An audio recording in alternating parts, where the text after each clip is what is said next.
Aleluia. Vocês podem se assentar, queridos, em nome de Jesus. Se você tem uma Bíblia, por gentileza, abra com ela. Abra sua Bíblia no livro de Atos, capítulo 22. E nós não vamos ler todo o capítulo, mas se você puder em casa fazer isso, certamente você vai ter uma edificação muito maior. Eu vou te explicar um pouquinho a respeito do conteúdo desse texto. Esse texto fala a respeito do testemunho de Paulo em relação à sua conversão. Ele fala um pouquinho a respeito de quem ele era antes de conhecer Cristo, e ele fala como foi esse processo de conversão e como as coisas estavam ocorrendo na vida e no ministério dele. O apóstolo Paulo aqui então, ele começa a descrever algumas verdades espirituais que estão acontecendo na sua vida de forma muito extraordinária. Então nós vamos pegar alguns versículos, algumas verdades desse texto, do capítulo 22, e vamos trabalhar um pouquinho dentro de um contexto sobre o poder da experiência. Repita comigo, o poder da experiência. Queridos, eu acredito demais no poder da experiência.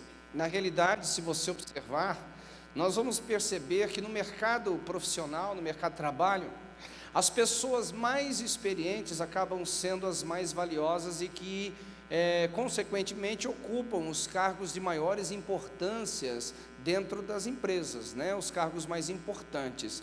Nenhum neófito que não conhece como funciona, como que é o procedimento de uma empresa, vai se tornar um CEO, ou seja, um presidente de uma empresa. Ele é uma pessoa experimentada, uma pessoa que foi treinada suficientemente para estar ali. Da mesma forma, nós poderemos perceber o quanto os produtos, as mulheres podem falar isso melhor do que os homens, o quanto os produtos já antigos, experimentados, eles são bem-vindos dentro de casa, né? Geralmente as mulheres têm uma certa dificuldade de trazer coisas novas para os seus lares, elas preferem ficar com aquilo que já funciona, não é verdade? Aquele produto que ela sabe que ela usa e vai funcionar, aquela farinha que não vai estragar o bolo, aquele tipo de tempero que não vai estragar a receita. Lá em casa aleluia. Lá em casa, minha mulher, ela tem... Eu estou fazendo uma coisa errada aqui? Não, né? Lá em casa, minha mulher, ela tem um livro de receita extraordinário. Porque é um livro de receita que era da avó, da mãe da minha esposa. Então, é um livro que tem aí mais de 100 e poucos anos, de receitas experimentadas. Então pensa num livro que vale a pena, porque todas aquelas receitas foram experimentadas e revistas e refeitas e vistas e revistas várias vezes. Então são receitas que dificilmente vão dar errado o tipo de comida que sair dali. Então, queridos, onde eu quero chegar? Quero chegar sobre o valor, o poder que tem, né, as coisas experimentadas. Mas meu caso aqui não é falar de trabalho e nem de receitas gostosas e suculentas, é falar sobre a experiência com Deus. Eu tenho visto ao longo da minha caminhada em Cristo Jesus, alguns líderes desprezando demais o poder das experiências. Eu não sei porque que esses líderes acabam dizendo assim: olha, toma cuidado, porque você sabe, né, esse negócio de experiência, esse negócio de mover, estas coisas todas, são muito perigosas, e a gente tem que tomar muito cuidado, porque a heresia está ali, e o exagero está lá, e a circunstância errada está colar, e assim por diante. Queridos, eu gostaria de fazer uma análise com vocês, para ver o quanto esse tipo de informação é incoerente, comparado com a verdade bíblica. Na realidade, meu irmão, se você tirar a experiência, você dificilmente vai ter uma Bíblia por completo na sua mão. Eu vou te explicar por quê. Tem que tirar a experiência de Adão. Adão era um boneco de terra, e quando Deus soprou nas suas narinas, ele veio à vida, e quando ele enxergou que ele era um ser, estava ali Deus diante de si, e Deus se comunicou a ele dizendo: eu sou o seu Criador. E por essa comunicação, Adão teve identidade, sabia quem ele era, ele teve destino, sabia por onde ia e teve missão, o que deveria fazer. Agora, tente tirar a experiência de Adão, não sobra nada. Adão perde identidade, Adão perde missão e destino. Se você pega Noé vivia numa geração totalmente comprometida, uma geração que estava totalmente alheia à vontade de Deus. A Bíblia fala que o próprio Deus disse assim: ó Senhor, não tem como conviver com essa humanidade para sempre. Mas Noé teve uma experiência com Deus, ele teve uma visão, e nessa visão ele descobriu que as águas iriam inundar a terra, e Deus deu a ele a arquitetura, a engenharia de uma arca com 3 andares, vocês conhecem muito bem a história. E por intermédio da construção daquela arca, Noé salvou os animais e salvou a humanidade da época. No entanto, queridos, se nós desprezarmos o poder da experiência, a experiência que Noé teve com Deus, certamente eu e você não estaríamos aqui. Ou se Deus quisesse a humanidade sobre a terra, Ele teria que recriar um outro homem para poder se relacionar com Ele. Então eu fico imaginando como as pessoas, elas desprezam o poder da experiência. Se nós seguirmos um pouquinho adiante, vamos nos deparar com Abraão. Abraão era um homem que morava na Mesopotâmia, em Ur dos Caldeus, e o Senhor falou com ele de forma extraordinária, dizendo: Abraão, sai da tua terra, da sua parentela, e vai para uma terra que eu te mostrarei. Eu não sei o que você pensa, mas para mim isso é uma experiência com Deus. Eu não sei o que você pensa, mas para mim isso é alguém que teve um encontro com Deus. E o Senhor então, dando a Abraão essa missão, esse chamado, ele começa a peregrinar sobre a terra, a palmilhar sobre a terra que seria a terra que manaria leite e mel da sua descendência. Querido, se você tira a experiência de Abraão, então se a gente cair no conto desses pregadores e ensinadores que desprezam o poder da experiência, nós não teríamos a nação de Israel, e muito menos teríamos o nosso Salvador Jesus Cristo, que veio da nação de Israel. Eu fico entendendo por que desprezar o poder da experiência. Se a gente chega adiante, então nós vamos nos deparar com Moisés. A Bíblia fala que Moisés teve uma experiência extraordinária com Deus. A Bíblia fala que ele estava apacentando as ovelhas do seu sogro Jetro, e de repente ele viu uma planta, uma sarça pegando fogo e não se consumia. Curioso para saber o que estava acontecendo ali, ele vai até aquele lugar, e o Senhor de lá brada a ele dizendo: Moisés, tira as sandálias dos teus pés, porque o lugar onde você pisa é terra santa. E ali Deus fala com ele de forma extraordinária, dizendo assim: Moisés, eu te escolhi, eu te chamei, desce ao Egito, porque eu estou vendo o gemido do meu povo, e eu quero libertá-los por teu intermédio. Queridos, eu não sei o que você imagina, mas para mim isso é uma experiência com Deus. Eu não sei o que você pensa, mas isso é uma experiência com Deus. Então Moisés desce ao Egito, ele tem experiências extraordinárias. A gente vê Deus fazendo coisas fenomenais por seu intermédio, o rio Nilo se tornando em sangue, as pragas de piolhos e as pragas, todas as demais pragas ali, as 10 pragas que veio até o Egito, culminando na morte do primogênito do Egito, e eles começam a caminhar por todo o deserto ali. O pão desce dos céus, as roupas crescem com o tamanho do seu corpo, os sapatos crescem com o tamanho dos seus pés, a rocha sai, verte água, meu Deus, o mar se abre, os inimigos são derrotados. Querido, eu não sei você, mas para mim isso é experiência com Deus. Quantos concordam? Diga amém. Mas se nós formos desprezar o poder da experiência, nós então nem teríamos o Velho Testamento no sentido da lei, porque Moisés subiu ao monte, e lá aquele monte fumegando, ele ouviu a voz do Senhor, e o próprio Deus com o seu dedo escreveu umas tábuas com os 10 mandamentos e toda a lei, onde Moisés desceu e por intermédio daquela experiência, tornou um povo que agora outrora era escravo, numa nação, uma nação com leis morais, uma nação com leis cerimoniais, uma nação com leis cíveis. Essa nação agora não era mais escrava, era uma nação completamente estabelecida e regulamentada. Mas eu não sei por que tantos pregadores desprezam o poder da experiência. Se nós seguirmos adiante, vamos falar de Josué, que entrou na terra prometida e começou a ver um milagre extraordinário, onde o Jordão se reteve as águas, aonde as muralhas de Jericó caíram, aonde os inimigos foram derrotados. Se isso não é experiência, eu não sei o que é experiência com Deus. E se nós seguirmos adiante, o que falarmos então de Baraque, de Jefté, de Sansão, de Débora, juízes que tiveram experiências sobrenaturais com Deus? Se isso não é experiência, se as experiências não são válidas, eu não sei porque Deus mandou que elas fossem escritas na Bíblia. Se você então olhar um pouquinho mais adiante, nós vamos nos deparar com os profetas, os homens que ouviam Deus de forma extraordinária, extraordinária e previam as coisas que deveriam acontecer e corrigiam reis, homens que tinham uma palavra extraordinária e previam muito além do seu tempo, homens que diziam coisas que ninguém teria coragem de dizer, exceto se eles tivessem tido uma experiência com Deus. Meu irmão, quando eu olho, por exemplo, o livro de Isaías, ele diz: no ano que morreu o rei Urias, eu vi o Senhor assentado no seu sublime trono. Se isso não for experiência, eu não sei o que é experiência. E você persegue e percorre por todo o Velho Testamento, e você vai observar então que se não existe experiência com Deus, no mínimo agora, eu e você ficamos sem o Velho Testamento inteiro. Mas o que dizer? Uma mulher chamada Maria tem uma experiência, um anjo desce do céu dizendo: eu sou Gabriel, e venho da parte de Deus dizendo que você vai ter um filho que vai ser o Salvador, ele vai ser Emanuel, o Deus presente, o Deus conosco, ele vai redimir o povo de Israel dos seus pecados. Se você não valoriza a experiência, você acabou de perder um Salvador.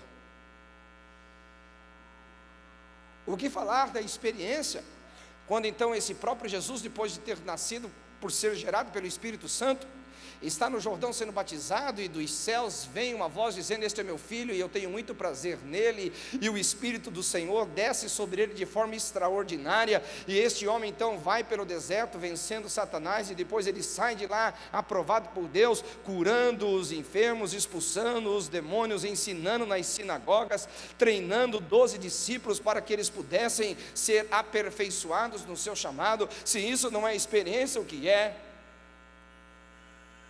Se você segue adiante, você vai perceber então os apóstolos ali, ainda chamados apenas de discípulos, num lugar trancado por 7 dias, orando e buscando ao Senhor, mas de repente ouviu-se um som vindo dos céus, como um vento veemente e impetuoso, aleluia, e viu-se como línguas repartidas como de fogo sobre a cabeça de cada um, e eles começaram a falar em outras línguas, não apenas línguas de edificação, mas línguas de evangelização, sendo que provavelmente mais de 17 culturas e nações começam a ser evangelizadas. Eles dizem: como que ouvimos esses homens falarem na nossa própria língua a respeito das grandezas e das maravilhas de Deus? Se isso não é experiência, o que é? Logo depois desse momento, você percebe que comumente Pedro, como fazia, ia ao templo, e ele viu um homem que comumente ele viu lá os últimos 30 anos, os últimos 40 anos, porque aquele homem que pedia esmola estava lá desde talvez da infância de Pedro, mas agora Pedro, cheio do Espírito Santo, com a experiência que teve no Pentecostes, disse: eu não tenho ouro, eu não tenho prata, mas uma coisa que eu tenho eu te dou, em nome de Jesus, levanta e anda, aleluia. Se isso não é experiência, o que é experiência? Aquele Pedro, onde passava, inclusive a sua sombra era cheia da unção, e as pessoas eram curadas. Pedro prisionado, e o anjo desce lá e abre as portas, e ele sai de lá de forma extraordinária, livre da morte. Meu irmão, se isso não é experiência, eu não sei. Eu não quero que você entre nessa mentira de alguns pregadores para tomar cuidado com a experiência. Eu quero que você venha comigo no Espírito e você ouça ele dizendo: tome cuidado pela falta de experiência. Há um poder extraordinário na experiência. O que falar de Paulo? Paulo era um religioso inveterado, assassino, perseguidor, mas um dia ele estava indo a Damasco, e no meio dessa caminhada, o Senhor falou com ele dizendo: eu sou Jesus a quem você persegue. E naquele exato momento, pela experiência que teve, ele deixou de ser o perseguidor e se tornou o proclamador da fé. E por meio daquela experiência e outras que nós sabemos que ele diz: conheço o homem, não sei se no corpo ou fora do corpo, mas uma coisa eu sei, que ele subiu ao terceiro céu, e lá ouviu coisas inefáveis que não é comum falar aos homens, e ele então resolve escrever estas verdades, inspirado pelo Espírito Santo. Inclusive, se você olhar no livro de Efésios, ele diz assim: eu estou escrevendo resumidamente a respeito das verdades que tenho recebido do Senhor. Se isso não é experiência, meu irmão, neste exato momento nós acabamos de deixar e jogar no lixo todos os evangelhos e praticamente mais de 80% das cartas do Novo Testamento, sobrando pouquíssimas cartas como a de João, quando ele, prisioneiro, vai para Patmos e o Senhor aparece para ele dizendo: eu sou Jesus e eu quero que você escreva as últimas coisas que vão acontecer. E ali João, ele sobe aos céus e vê as coisas extraordinárias que vão acontecer aqui na terra, e Deus manda ele escrever o livro do Apocalipse e não selar, para que aquelas coisas aconteçam o mais rapidamente possível. Querido, nesse exato momento, se você é um daqueles que despreza a experiência, a única coisa que restou na sua mão é a capa da Bíblia. Se você conseguir ser transformado com a capa da Bíblia, se você conseguir coordenar a sua família, se você conseguir coordenar o seu ministério, se você conseguir coordenar a sua existência com a capa da Bíblia, faça bom proveito. Mas eu prefiro ficar com conteúdo, que é a experiência com Deus. A Bíblia, na realidade, é um relato de homens que tiveram experiências com Deus. A Bíblia, na realidade, é um relato do aparecimento de Deus aos homens. Deus fez com que eles escrevessem, não para se aparecerem e falarem a respeito das suas próprias experiências, mas Deus disse que essas experiências deveriam ser registradas para que você e eu pudéssemos saber que o mesmo Deus de ontem é o mesmo Deus de hoje e será o mesmo Deus eternamente, que deu experiência àqueles homens e pode dar a você. O Deus de Abraão, Deus de Isaac, Deus de Jacó é o seu Deus hoje. O Deus de ontem é o Deus de hoje. Você pode ter experiências com Deus. Você não precisa apenas ficar ouvindo Deus, você não precisa ficar apenas ouvindo falar de Deus. Você pode andar com Ele, você pode experimentá-lo, você pode ter vida profunda com Deus.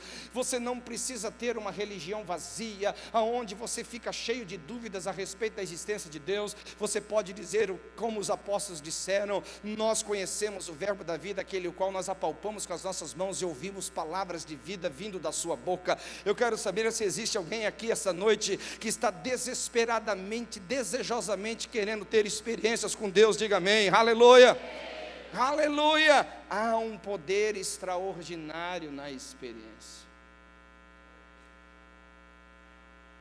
Agora, eu vou tornar a dizer o que eu já disse. Se você faz parte daqueles que lançam incredulidade na experiência, com medo de que os excessos possam trazer problema, deixa eu te falar uma coisa. Eu, particularmente, como pastor, como ministério missionário, que tenho plantado igrejas por aí, eu prefiro lidar com alguns excessos na igreja. Não que eles são bons, não são bons, mas eu prefiro lidar com alguns excessos do que com a incredulidade. Porque os excessos você contorna, os excessos você corrige, mas uma igreja que não é trabalhada por Deus, uma igreja onde Deus não pode estar presente, uma igreja onde Deus não pode estar atuante, uma igreja onde Deus não pode falar, uma igreja onde Deus não pode se revelar, porque as pessoas estão morrendo de medo da experiência, esta igreja é intratável, ela é uma igreja irreconciliável, é uma igreja que é muito mais parecida com uma agremiação, uma associação de pessoas que se reúnem, sei lá para quê, do que realmente o corpo de Cristo, onde Ele, o cabeça, pode se manifestar no seu corpo. Não tenha medo, querido. O Deus que você serve é um Deus vivo. O Deus que você serve é um Deus presente. O Deus que você serve não está distante nem ausente. Deus está ardentemente, desejadamente querendo que você suspire como a corça por experiências extraordinárias com Ele. Deus quer que você, dia a dia, semana a semana, mês a mês, ano a ano, possa dizer: antes eu só te conhecia de ouvir falar, Deus, mas agora os meus olhos te veem, eu estou cheio de experiências com o Senhor.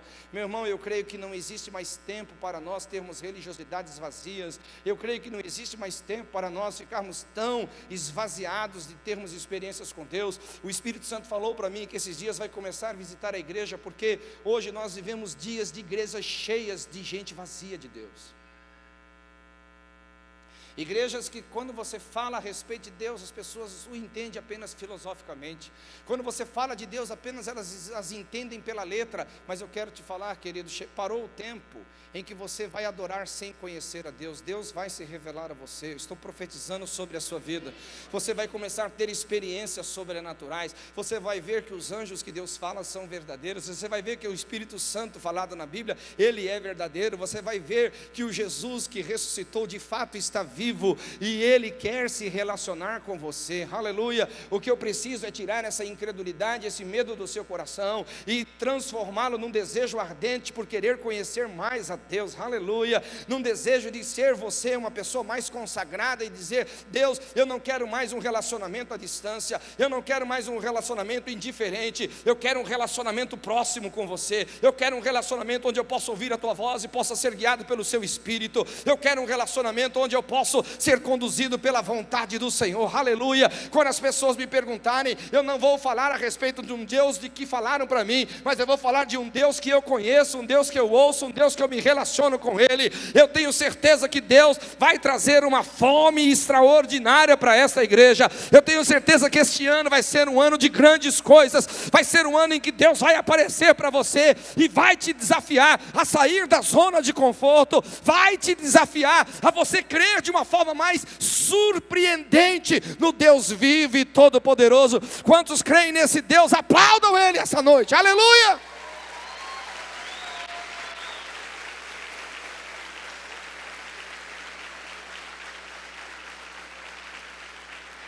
Há um poder extraordinário na experiência.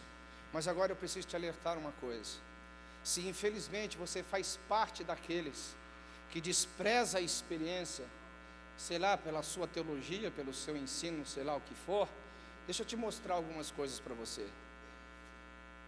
Um homem sem experiência, ele tem marcas apenas de conhecer o Cristo histórico, não o Cristo vivo. De onde você tira isso? Nosso texto base é Atos capítulo 22. Paulo, ele era contemporâneo de Jesus, ou seja, ele viveu na mesma época de Jesus. Ele viveu no mesmo tempo de Jesus. E se você olhar o texto de 2 Coríntios capítulo 5, versículo 16, Paulo diz assim, que ele antes conhecia Cristo segundo a carne, mas que já não o conhece assim. O que ele está dizendo? Que ele conhecia só o Cristo histórico, o Cristo de Nazaré, o Cristo filho de Maria, o Cristo filho de José, o Cristo carpinteiro, o Cristo homem comum, o Cristo que ninguém o valorizava, pelo contrário, o Cristo desprezado. A falta de experiência leva-nos a ter uma fé teórica. A falta de experiência leva-nos a ter uma fé histórica. O que eu tenho observado muitas pessoas sem experiências com Deus é que elas conhecem a história de Deus, escrita pela Bíblia ou talvez por outros autores, mas eles mesmos só conhecem a história. Paulo era um homem assim. Ninguém precisava falar de Jesus para Paulo, porque ele conhecia Jesus histórico. Ele sabia. E quando você tem a fé só na base histórica, na base intelectual, na base do conhecimento humano, você começará a se tornar o quê? Um perseguidor. Ou apenas um religioso.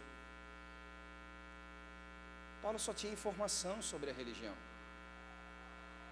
Se você olhar no versículo 23 do capítulo 22, ele fala sobre isso. Ele fala que ele tinha um conhecimento religioso. Por isso que consequentemente ele perseguia. Olha para mim aqui. Muito importante que eu estou falando para você. Geralmente você persegue o que você não entende. Geralmente você tenta destruir aquilo que você não compreende. E Paulo não conseguia compreender a grandeza da experiência que aqueles homens tinham tido. Tanto como Jesus vindo em carne, como o Cristo ressuscitado. Para Paulo era inconcebível, por quê? Porque a religião que lhe mantinha seguro era uma religião que era contrária a estas coisas, ainda que a religião dele esperasse o Messias. Você pode observar que geralmente esses ensinadores que perseguem o poder da experiência são pessoas vazias de experiências com Deus, são teóricos. As pessoas que desprezam a experiência ficam colocando terror, dizendo cuidado, cuidado, cuidado, cuidado, cuidado, cuidado. Deus nunca nos mandou semear medo. Deus sempre nos mandou semear esperança, encorajamento para o povo ter experiências com Deus. Disse e torna a dizer, exageros vão acontecer? Sim. Pessoas vão falar em nome de Deus quando Deus não falou? Sim. Tem gente que vai dizer que viu Jesus enquanto viu os Genésios? Sim. Vão ter bobeiras e meninices? Sim. Mas eu torno a dizer, é mais fácil você corrigir os exageros do que corrigir a carnalidade, a incredulidade. É mais fácil você corrigir os exageros do que corrigir uma pessoa que nem acredita mais, como os saduceus, que existem anjos ou espíritos ou ressurreição. O apóstolo Paulo se tornou um perseguidor inveterado. Atos capítulo 7 ele mata Estevão, no consentimento da morte dele. Atos capítulo 8 ele entra pelas casas e persegue todas as pessoas que estavam ali adorando ao Senhor. Atos capítulo 9 ele tem cartas em suas mãos, dando-lhe direito de ir a outra cidade e trazer de lá prisioneiros os adoradores do Senhor Jesus. É isso que acontece. Muitas vezes as pessoas, por falta de experiência, por não conhecerem a Deus, são como Mical, ficam lá no alpendre, lá no panteão catedrático, desprezando aqueles que estão dançando na presença de Deus, porque não está vindo só um instrumento, uma arca com alguns anjos desenhados sobre ela. Ali para Davi, a presença de Deus estava voltando para Israel.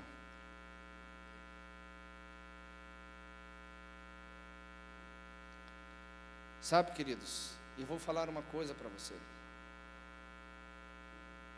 As marcas da não experiência são essas: fé teórica, religiosidade fétida, sepulcral e perseguição contra a obra do Espírito Santo. Escute bem, falta de experiência de Deus gera fé teórica, gera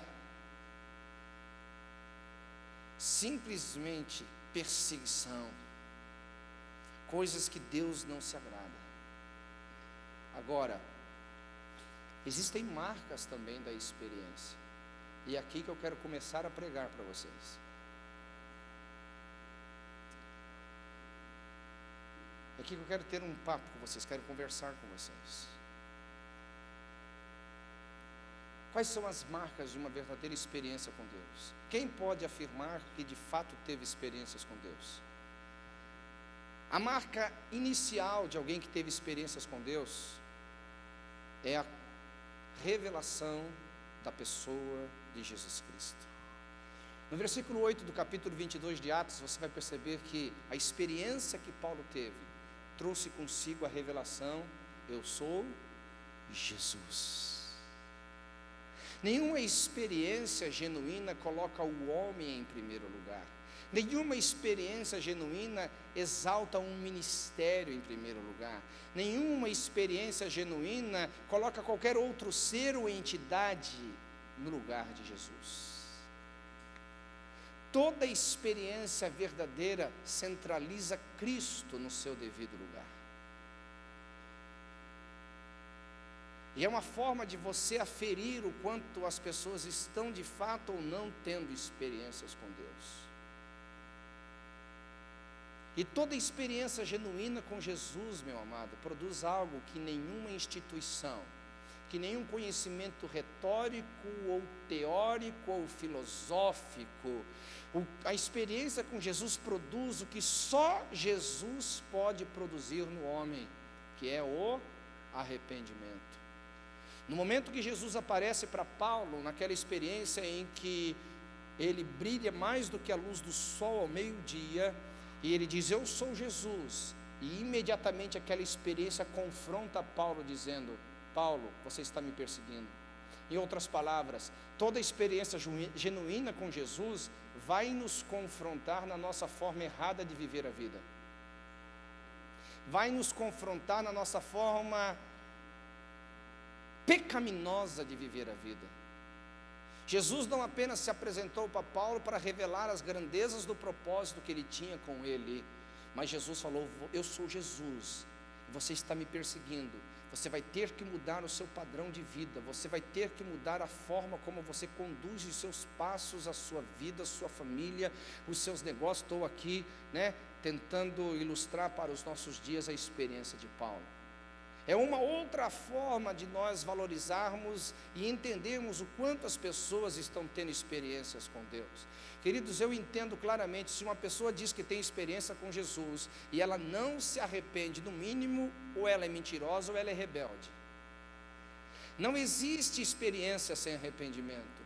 Ou se a experiência aconteceu e não houve arrependimento, a pessoa é rebelde, ela está negligenciando aquilo que Deus entregou para a vida dela. É impressionante como eu percebo isso. Eu pastoreio há muitos anos, e eu percebo uma coisa interessante no meu pastoreio com as pessoas. Enquanto as pessoas não têm uma experiência real com Jesus, a questão do pecado, da vida meia dupla, uma hora agrada a Deus, outra hora agrada o mundo, uma hora está firme com Deus, outra hora está no mundo, uma hora está santo, outra hora está pecador, é uma coisa meio assim, levada de qualquer forma. Mas depois que essa pessoa tem uma experiência com Jesus, a linguagem do amor dela é a santidade. Ninguém consegue ter a linguagem de santidade sem conhecer a Deus. Ninguém. Quando você vê alguém com a linguagem da santidade, você certamente vai saber que em algum momento aquela pessoa teve um encontro real com Deus.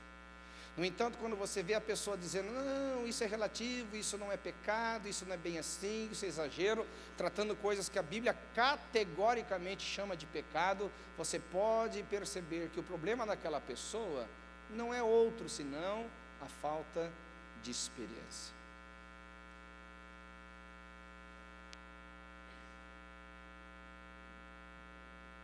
Queridos, é impressionante isso. É impressionante. Deixa eu te falar uma coisa sobre o arrependimento aqui. Quantos querem crescer em Deus? Diga amém. Quantos querem ser melhor hoje do que foram amanhã e querem ser melhor amanhã do que são hoje? Diga amém. Olhe bem para os meus olhos. Você nunca vai crescer mais do que onde já chegou o seu arrependimento. O seu crescimento é limitado ao seu arrependimento. Ah, pastor, eu pensei que arrependimento era de uma vez por todas. Não, eu confesso que eu sou um pecador, miserável, eu recebo Jesus, estou arrependido.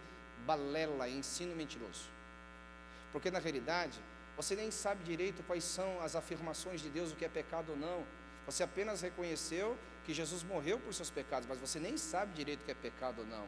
É numa vida madura, de crescimento de glória em glória, que você vai descobrindo o que Deus aprova, o que reprova, o que Deus aceita, o que Deus rejeita, o que Deus quer e o que Deus não quer. E aí então você vai entrando numa profundidade maior de arrependimento, ou crescendo em dimensão maior de arrependimento. Eu vou dar um exemplo para você. Havia um homem na Bíblia, e eu acho que esse homem, ele perdeu a maior oportunidade que ele teve. Você não vai ver ninguém se oferecendo para Jesus e Jesus permitindo. Mas aquele homem, ele disse assim, Senhor, o que eu faço para te servir?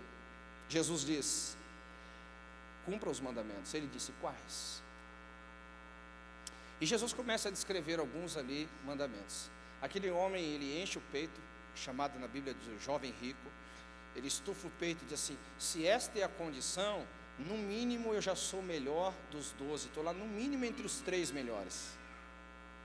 Aí Jesus olha para aquele menino e pega o 4º mandamento e trabalha com ele. Então, querido, você quer me seguir mesmo? Você quer andar comigo mesmo? Você quer vir fazer parte do ministério comigo mesmo? Você quer caminhar na direção certa mesmo? Eu quero, Senhor. Então vá, vende tudo que você tem, dê aos pobres e vem e segue-me. O que aconteceu? O que aconteceu? A Bíblia fala que aquele rapaz virou as costas e não voltou mais, porque ele tinha muitas posses, e a proposta de Jesus era maior do que o preço que ele estava disposto a pagar. Você nunca vai crescer mais do que onde o seu arrependimento chegou. Tem muitas pessoas que pela falta de experiência, de revelação em Deus, estão travadas no seu relacionamento com Ele, porque não se arrepende de algumas áreas que Deus fala, se você não mudar aqui, você não vai para lá, se você não mudar isso aqui, você não chega a colar. E não adianta, querido, Posso te falar uma coisa? Você está comigo aqui essa noite ou não? Eu tenho a atenção do seu coração essa noite ou não? O homem não muda o homem. Você não vai mudar pelas inúmeras pregações que você ouviu. Você não vai mudar porque apenas eu estou dizendo que você deve mudar. Você não vai reconhecer o que é pecado simplesmente porque eu estou dizendo que é pecado. Você só vai chegar nessas dimensões de conhecimento quando o Espírito de Deus revelar para você a verdade. O homem não muda o homem. O homem não transforma o homem. Por isso que nós devemos orar constantemente como igreja. Deus, abra os olhos do entendimento da sua igreja. Abra os olhos do entendimento do seu povo.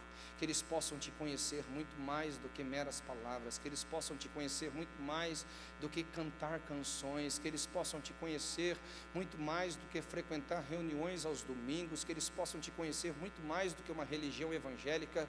Que eles possam saber que o Senhor é o Deus vivo e verdadeiro, o Deus presente e atuante que quer se relacionar conosco. Nós temos que orar todos os dias para que a igreja, isso quer dizer eu e você, não possamos ser enganados pelo pecado ou pelo nosso egoísmo ou qualquer outro tipo de pecado. Sabe por quê, queridos? É só depois que tem o arrependimento é que você vai entrar numa dimensão que eu chamo sujeição. O versículo 10, você vai ouvir Paulo dizendo assim: tu és Jesus? Sim. Eu estou na contramão, eu estou te perseguindo, ok, eu quero me arrepender. Senhor, o que você quer que eu faça? Eu fico perguntando, o que aquele homem ia fazer mesmo? Alguém se lembra no capítulo 9? Alguém se lembra o que ele ia fazer? Ele ia atrás das pessoas. Provavelmente alguma daquelas pessoas seriam mortas. Provavelmente alguma daquelas pessoas ficariam presas por longos e longos tempos. E o que fez aquele homem agora, ao invés de ser perseguidor, se sujeitar, foi o processo, experiência que revela Cristo, o Cristo que nos confronta no nosso estilo errado e pecaminoso de viver, e quando nós nos arrependemos, então, o nosso maior desejo é dizer: Deus, a minha vontade é fazer a tua vontade, o meu querer é fazer o teu querer, o que está no meu coração, eu gostaria que fosse simplesmente o que está no teu coração. E Paulo sai dali e ele entra num jejum. O que ele começa a dizer com esse jejum? Ele começa a entrar numa oração mais profunda. O que ele quer dizer? Ele já começa a mudar a sua disciplina de vida. Não só de pão viverá o homem, mas de toda palavra que procede da boca de Deus. E ele começa a entrar em oração por 3 dias. E o Espírito de Deus começa a se movimentar na vida de Paulo e faz com que ele, então, tenha experiências extraordinárias com Deus.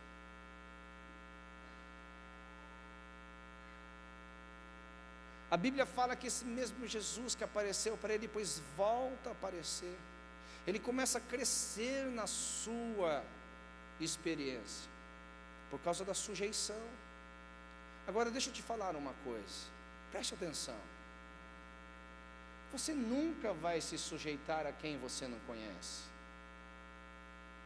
Tente imaginar um cara estranho na rua dizendo para você: faça isso, faça aquilo, vai para lá, vem para cá, pega o teu dinheiro, faça isso, olha a tua família, faz isso com lá. Você vai obedecer? Lógico que não. Você fala: quem é esse doido, varrido, que tenta entrar na minha vida e mudar o meu curso? É a mesma coisa com Jesus. Você nunca vai se sujeitar a Ele ou a sua palavra se você não o conhecer.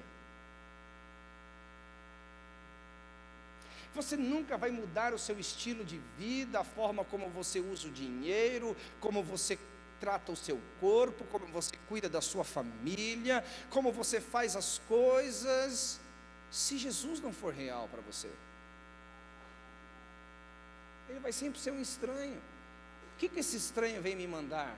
O que esse estranho vem me dizer que eu estou errado? Afinal de contas, eu sou dono do meu próprio nariz, eu já tenho mais de 40 anos de idade. Afinal de contas, eu tenho mais de 60, já sou avô de 3, e já estou prestes a me tornar bisavô. Meu querido, essa é a voz da arrogância de um homem que não foi quebrado pela experiência, de um homem que não foi quebrado pelo conhecimento de Cristo, de um homem que não foi moldado aos padrões celestiais. é difícil para ele se sujeitar. Agora, Paulo, quando ele diz assim, Senhor, o que tu queres da minha vida? Ele simplesmente esquece todo o seu passado. Ele mesmo diz, uma coisa fácil, esquecendo as coisas que ficaram para trás, prossigo para o alvo. Ele mesmo diz, não considero a minha vida preciosa a mim mesmo, antes que eu cumpra o chamamento que recebi do Senhor. Ele mesmo disse, eu considero todas as coisas como esterco para ganhar a sublimidade de Cristo. O que fez Paulo se sujeitar a essa entrega total, a essa vontade celestial, foi a experiência verdadeira que ele teve com Deus. E Paulo não era como alguns de nós, que não temos nenhum gato para arrastar pelo rabo, meu irmão. Paulo tinha muito a perder, quando ele se sujeitou a Jesus. Muito a perder. Provavelmente Paulo seria membro, se não já fosse membro do Sinédrio. Isso é ocupar uma das funções mais importantes para Israel. Ele foi discipulado aos pés de Gamaliel, ele teve talvez o ensino mais proveitoso e mais recomendado e mais desejado da sua época.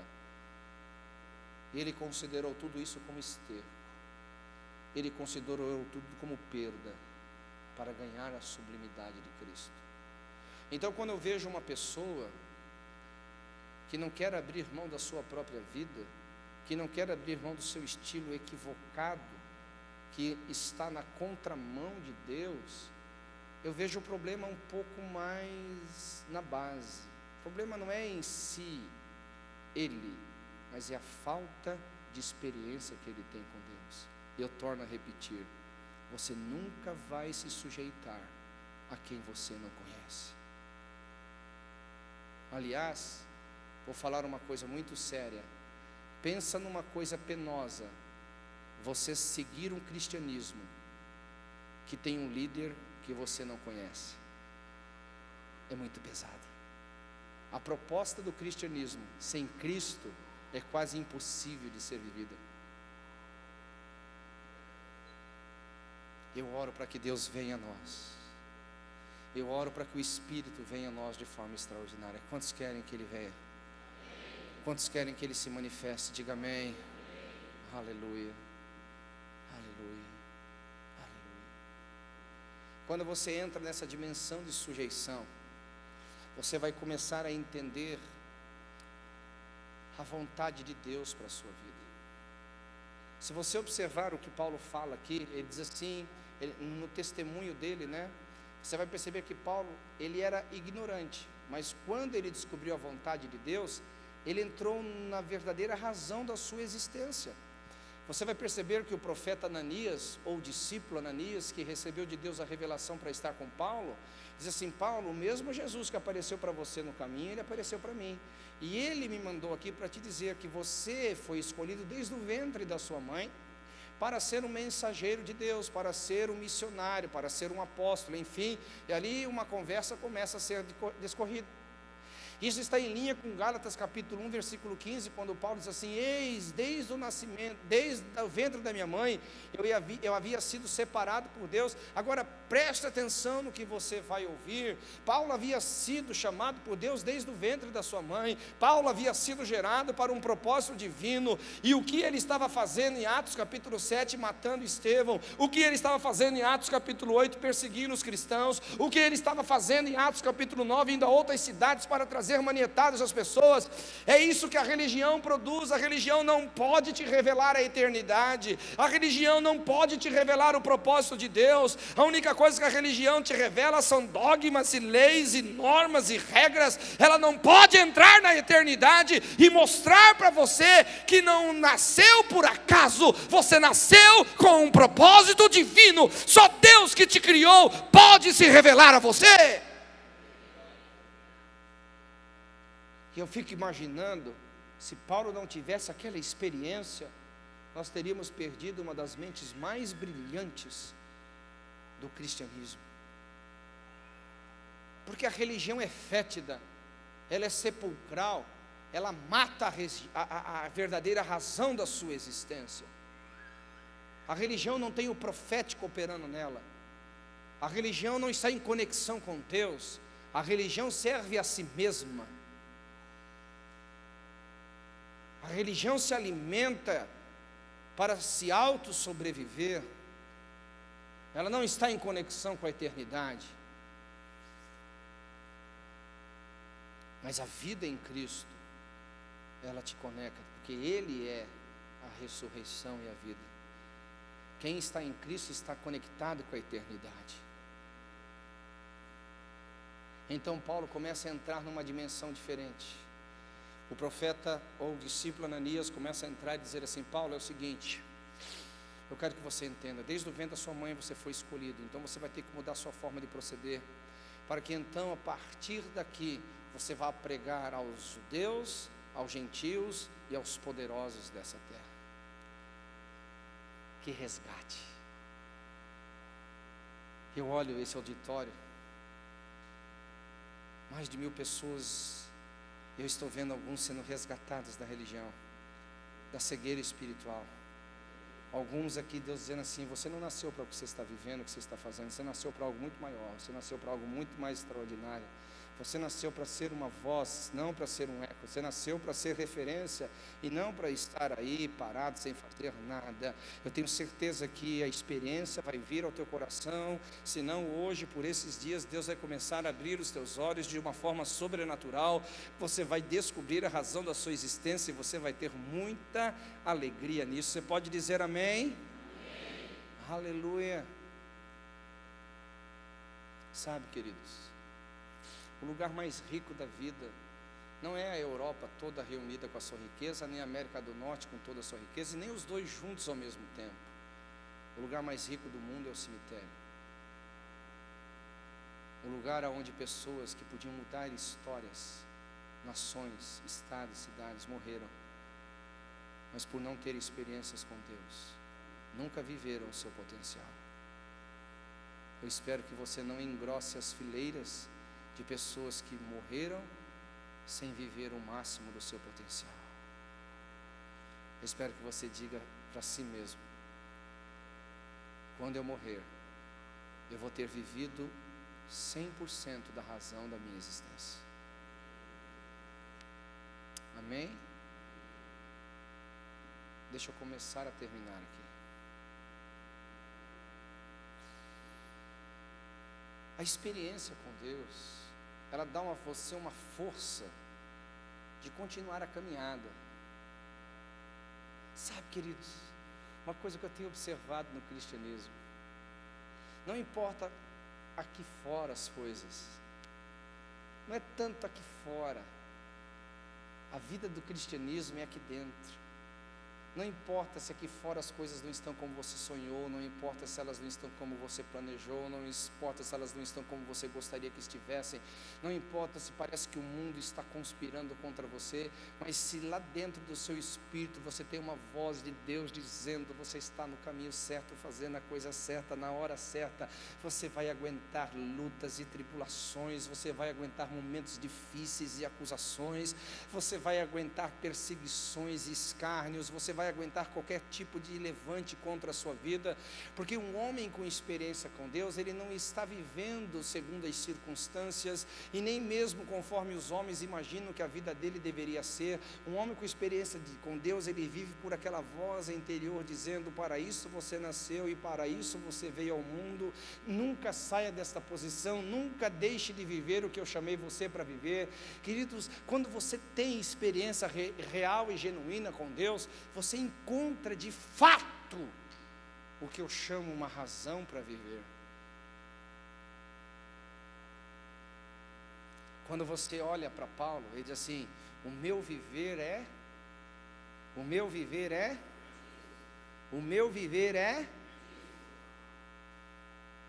Você percebe então que todas as declarações de Paulo não eram apenas frases para serem colocadas no Twitter, eram verdadeiras, fruto de uma experiência com Deus.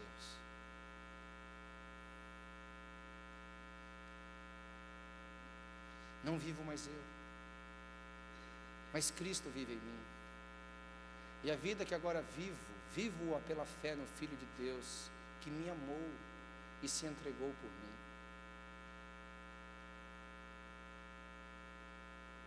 Você está entendendo o que Deus está falando aqui, queridos? Quando você tem genuínas experiências com Deus, você encontra uma razão tão genuína e verdadeira para viver. Diz assim: agora eu tenho um sentido na vida. Agora eu tenho de fato uma razão para estar neste mundo. Eu vou até fechar aqui para vocês acreditarem que eu estou terminando.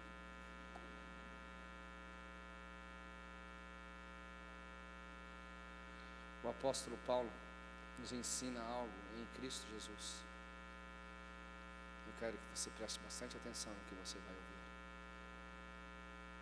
Quem encontra uma razão para viver, também encontra uma razão para morrer.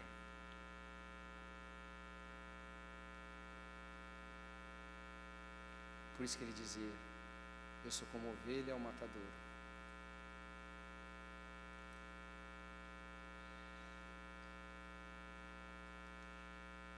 Sabe, queridos, essa geração de homens que estão dispostas, se necessário, não obrigatoriamente, a morrer por Cristo, está se levantando.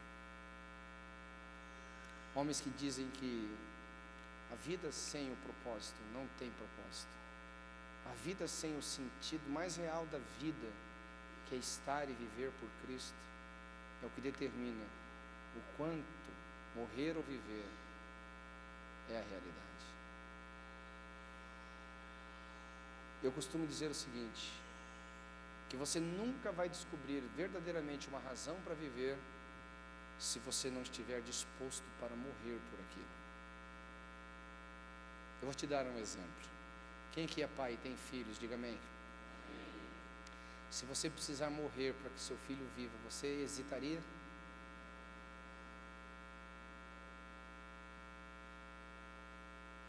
Você encontrou uma razão para viver, por isso você tem uma razão para morrer.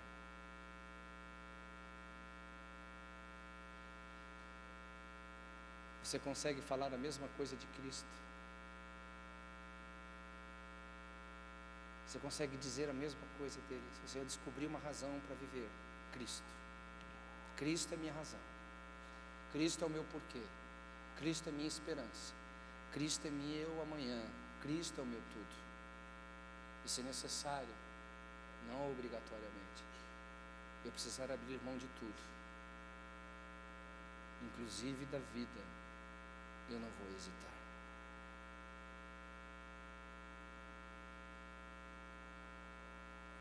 Eu creio que nós estamos vivendo um momento, e se você puder escrever, daqui a algum tempo nós vamos ver esse tipo de gente se levantando, em que eles não vão abrir mão da graça e da bênção, dos favores de Deus para viver uma vida frutífera aqui na terra, ou seja, dos benefícios de Deus. Mas é uma geração que está se levantando, em que não está atrás das mãos, em que não está atrás daquilo que Deus pode dar, mas eles vão inverter isso. Eles vão dizer: Deus, o que eu posso te oferecer? O que eu posso te dar? Pelo que você fez por mim, pelo que você me deu. Essa geração está se levantando. Ela vai sair do meio dessa geração egoísta, que olha para Cristo apenas para a satisfação dos seus próprios desejos, porque é uma geração sem experiência com Deus. Essa geração de homens que vão querer servir a Cristo acima de qualquer coisa, está saindo da geração egoísta, onde ver Cristo apenas como um poder que pode resolver os seus problemas e trazer soluções aos seus sentimentos mais doídos. Uma geração apaixonada, uma geração que vai querer que a obra de Deus de fato seja cumprida e executada nos seus dias. Eu gostaria de saber se aqui no tabernáculo de Davi Deus tem alguns desses remanescentes, se Deus tem alguns desses que, se ainda não chegou a este nível, você está na caminhada dizendo: eu vou chegar lá, onde Cristo é meu tudo, onde Ele é a verdadeira e a única razão da minha vida, onde Ele de fato é minha razão para viver, ao ponto, se necessário, eu vou morrer por Ele. Eu vou morrer pela causa. Eu vou morrer pelo Evangelho. Eu vou viver para Ele, vou viver para a sua obra. Se tiver pelo menos uma pessoa que queira ficar em pé comigo aqui essa noite, eu vou ficar muito encorajado em saber que Deus aqui no Tabernáculo Davi tem pessoas que venceram o egoísmo de viver para si mesmo e querem viver para Deus. Se houver alguém aqui essa noite que queira dizer para Jesus: Jesus, eu não quero mais ser superficial, eu não quero ser mais esse crente que faz do cristianismo um culto de domingo à noite. Eu quero ser um crente profundo no relacionamento. Eu quero ser um crente profundo na vida com o Senhor. Eu gostaria que o Ministério de Música viesse aqui, por favor, rapidamente. Sabe o que eu sinto? Que essa noite o Espírito de Deus está tornando essa igreja mais consagrada. Eu sinto que o Espírito de Deus está tornando essa igreja mais profunda. Eu sinto que o Espírito de Deus está tornando essa igreja mais apaixonada por Jesus. Eu sinto que o Espírito de Deus está aqui mudando conceitos e valores de algumas pessoas. Eu sei que Deus te pegou, meu irmão. Eu tenho certeza que Deus te pegou. Eu tenho certeza que o Espírito pegou algumas pessoas aqui.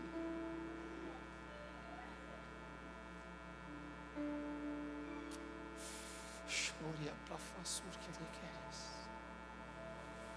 Chore canto nobre faces de querer, amassas de queres. Ore cambre, você é livre. Você é livre. Se você quer levantar as suas mãos e chorar e gritar e talvez vir aqui à frente, se ajoelhar, se jogar no chão, você é livre. Mas não admita mais ser tão superficial. Não admita tratar mais a sua vida de uma forma tão religiosa. Comece a dizer para Jesus que você está desesperado por Ele.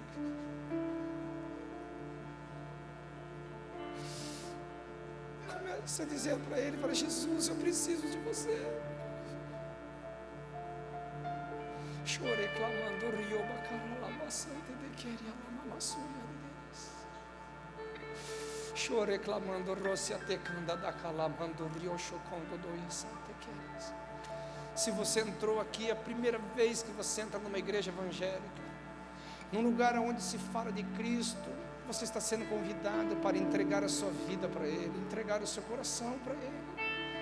Você não entrou aqui por acaso essa noite. Se você entrou aqui e sabe que está tendo uma vida dupla, ninguém vai aqui julgar o que você está fazendo ou não. Você tem uma vida ora mundana, ora na igreja, ora no mundo, ora em Deus. O Senhor está dizendo: eu vim aqui para te buscar, eu vim aqui para te restaurar, eu vim aqui para te tirar dessa escravidão, eu vim aqui para te trazer santidade no íntimo, eu vim aqui para te mostrar que eu te amo.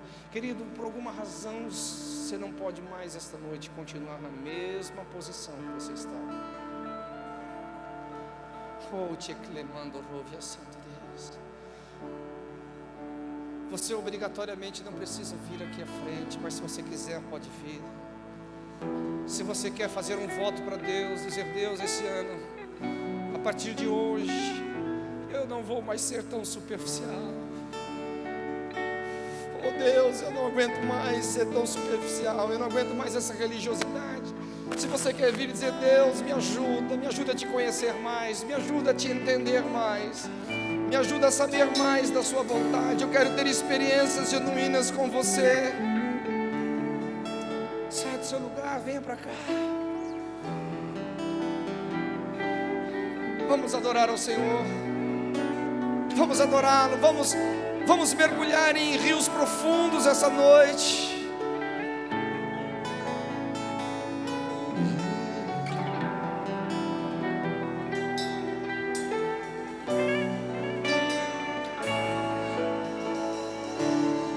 Te preparamos um lugar para que venhas reinar.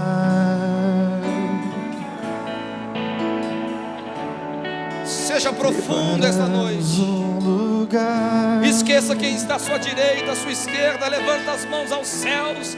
como alguém que está apaixonado por Jesus, como alguém que quer conhecê-lo mais, como alguém que quer entender mais sua vontade. Preparamos um lugar em Jesus, para que venhas reinar.